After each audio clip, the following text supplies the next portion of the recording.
জামায়াতে ইসলামীর আমির ডক্টর শফিকুর রহমানের সঙ্গে ভারতীয় কূটনীতিকদের বৈঠককে বিভিন্ন পক্ষের সঙ্গে তাদের নিয়মিত যোগাযোগের অংশ বলে উল্লেখ করেছে নয়াদিল্লি।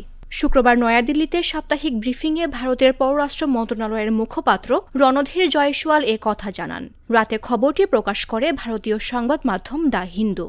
জামায়াত আমির গত ৩১ ডিসেম্বর বার্তা সংস্থা রয়টার্সকে দেওয়া সাক্ষাৎকারে গত বছরের মাঝামাঝি নিজের বাইপাস সার্জারির পর ভারতীয় কূটনীতিকদের সঙ্গে তার বৈঠক হওয়ার কথা জানান। নয়াদিল্লি বলছে, ভারতের হাইকমিশনের কর্মকর্তারা বাংলাদেশের বিভিন্ন পক্ষের সঙ্গে নিয়মিতই দেখা করেন। জামায়াতে ইসলামীর আমিরের সঙ্গে তাদের কূটনীতিকদের এই বৈঠকও তারই অংশ।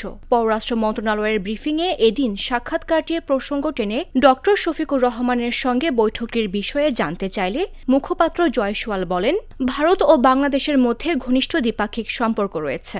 বিভিন্ন পক্ষের সঙ্গে আমাদের হাই কমিশন কর্মকর্তারা নিয়মিত যোগাযোগ করেন। যাদের কথা উল্লেখ করা হচ্ছে তাদের সঙ্গে বৈঠকটিও একই প্রেক্ষাপটে দেখা উচিত। দুধার চকলেটে একাকার হয়ে ওঠা প্রাণ লেয়ার সম্পর্কের মিষ্টি ম্যাজিক।